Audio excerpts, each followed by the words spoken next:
and obviously excited about Alabama coming in for a long scrimmage Saturday. And that's going to be a really neat event here.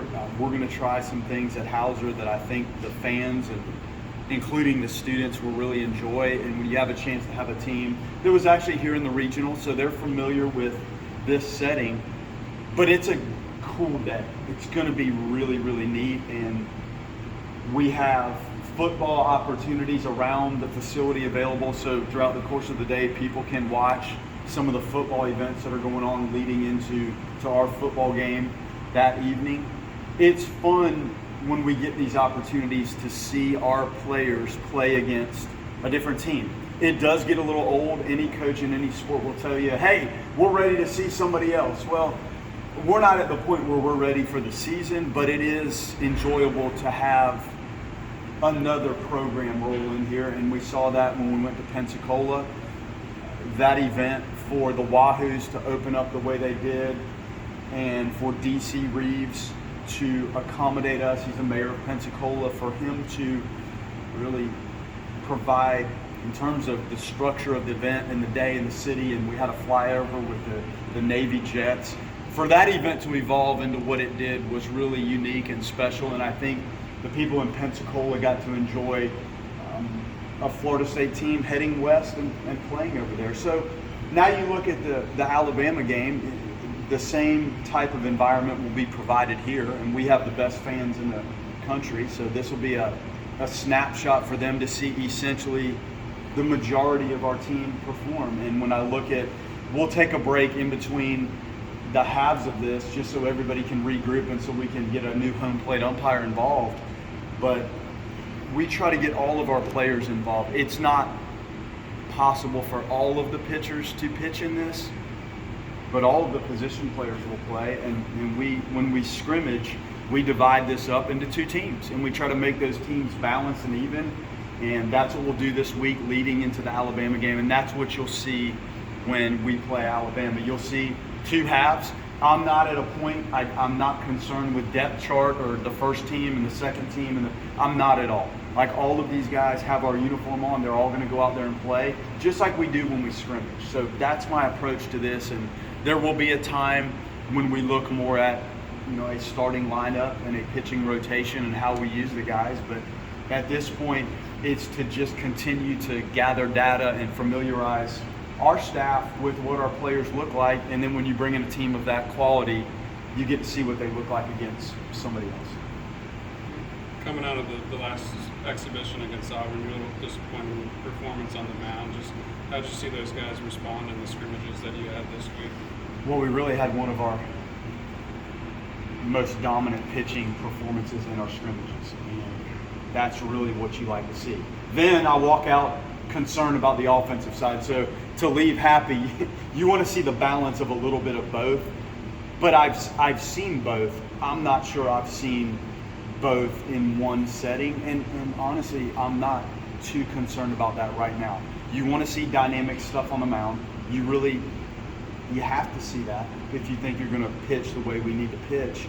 Then you need to see the quality of at bat extend itself like through a lineup on one team and then through a lineup on another, so that you feel like when you mesh this, you have guys that can truly compete against our most dynamic arms. So it's, again, hard to assess until you kind of bunch it all up, but I periodically have seen good efficiency on the mound, and I have seen some electric dynamic at bats. So that's a good combination. Now, when does it blend and morph into one team? Not for a long time. So that's the most difficult part of evaluating the scrimmages, is there's just so many moving parts, and you're going to have some ups and downs throughout the course of those long events where everybody's playing.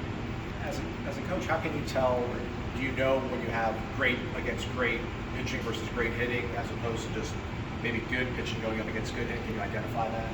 Yeah, those tough at-bats, are the pitchers really able to get ahead? Now, how you get ahead against really good hitters, above average secondary pitches in certain situations might be the way to get ahead of some advanced hitters that seem to be able to handle most fastballs. then you want to see the hitter show the ability to recognize and take some of those above average secondary pitches, whether they're balls or strikes doesn't really matter as much as the sense of their ability to recognize and maybe take some of those. Then you like to see those at-bats deepen a little bit, and then you want to see two-strike type pitching. Now can guys climb the fastball up where they need to get it? Can they expand away or in? Can they expand secondary pitches down? And again, can the hitters recognize that? And throughout the course of those confrontations, you probably see some tough pitches fouled off. You see some mistakes in various counts that need to be really hit hard. So that's a deep way to look at it. The mistakes that we make need to be hammered, and the real quality pitches that are made early in the count especially probably are better off being taken. So I think when it's done right and your pitchers have their A game and your hitters are on it, you start to see some really intriguing deep count matchups. Like Soto's home run that he hit the other night was an example of an at-bat that just continued to go, and pitchers were executing elite stuff. Some of it in the zone was so dynamic that it was hard to hit, and he fouled pitches off.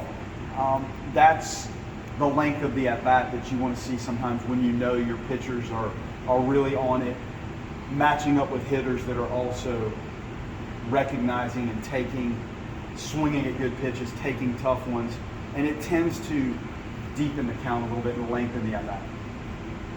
Thinking about some of those transfer pitchers and those new guys that we just haven't seen a lot of yet, how are you seeing them battle, attack, maybe trying to put together some clean innings? Yeah, like Joey Vellini has stood out. I think just the feel of you can go play baseball behind him, the way he has pitched. He's been in the zone, very consistent, multiple pitches, fields his position. You're going to talk to Evan Crest. He'll be in here in a few minutes.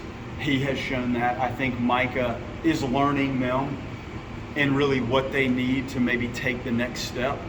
Maybe it's shaping of pitches, maybe it's something that's slightly mechanical, maybe it's just the sequencing and those guys understanding how these games are going to essentially be called when you're pitching against some of the top hitters in college baseball, which is what they do in our scrimmages, but it might not be quite condensed into one group yet.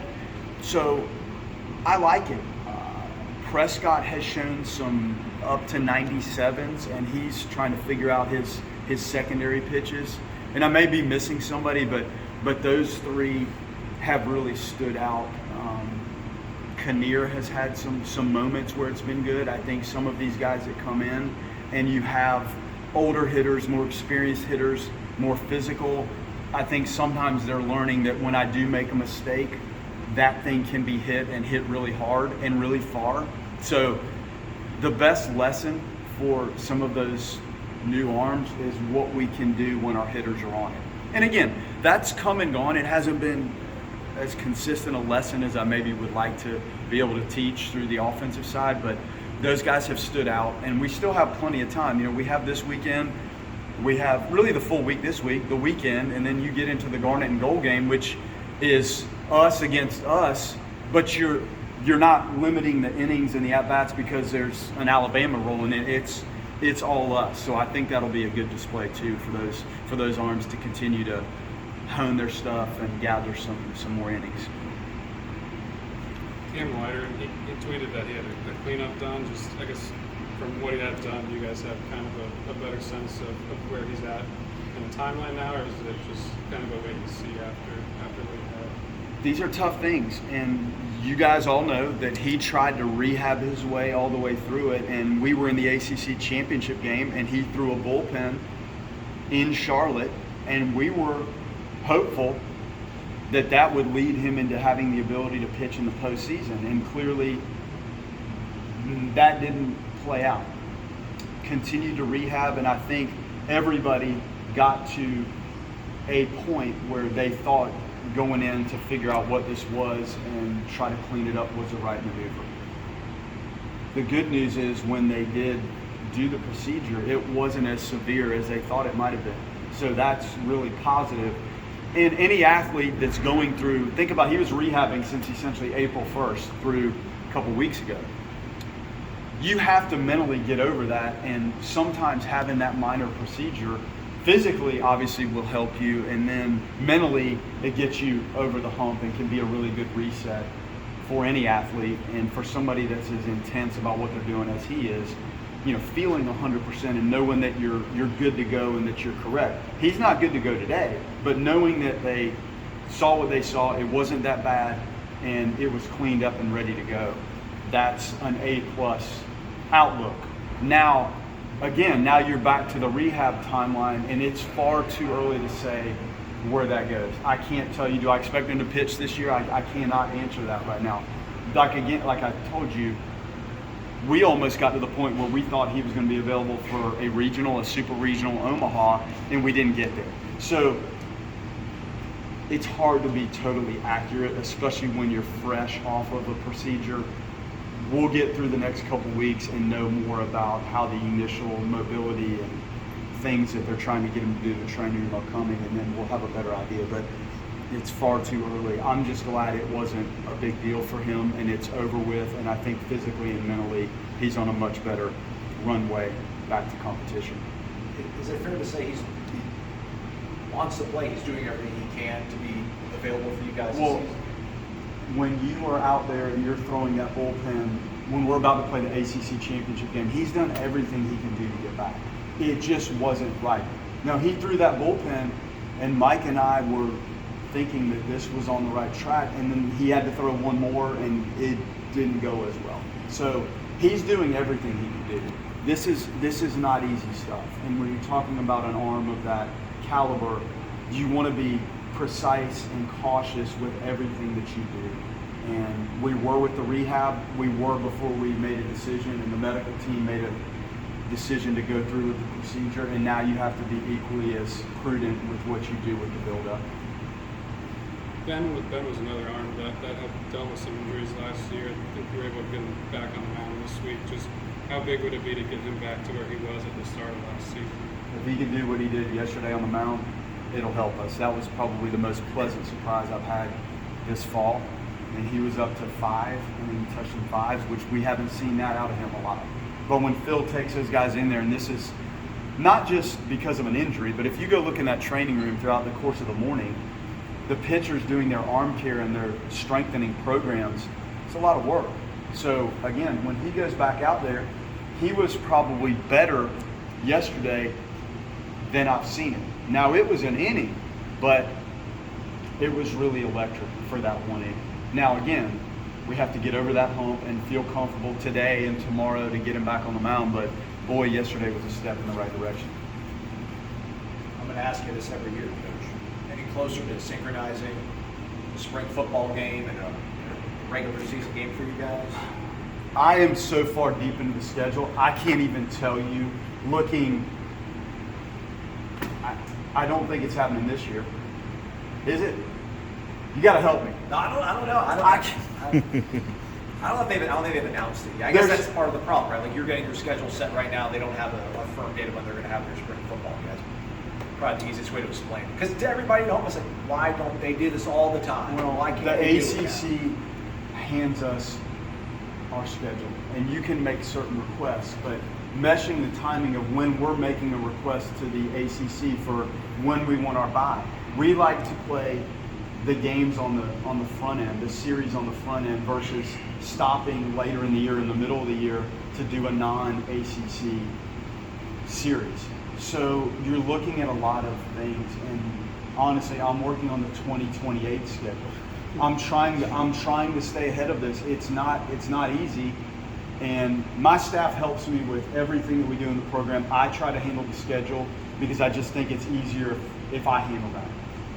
So when we make requests, that's a difficult request to make as far out as we are in playing the schedule. So I know it would be great for the fans, and it is something I probably need to do a better job of looking into. I have tried to line that up, and it just wasn't possible with what football was trying to do and with what we were fighting for on our side of it.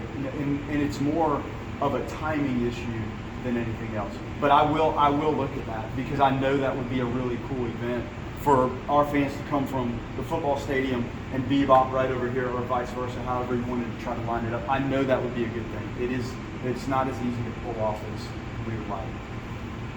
Barnes, I think he's really known for his bat, but behind the plate since he's got here, how have you seen that develop? And Jackson helping out the new guys, how much of a coach in the field has he been behind the plate? He's great, and to help, you have to be talkative, and you guys all know he's talkative. So that dynamic for him and that leadership capability of just the verbal communication of helping lead those guys. And Nate's older, and Carnes is a freshman. Carnes pretty advanced. Like, his catching is probably further along. When I watched the video of him in the recruiting process, and our coaches that got to see him play, you don't get to see everybody play a bunch of games, but you get to see enough.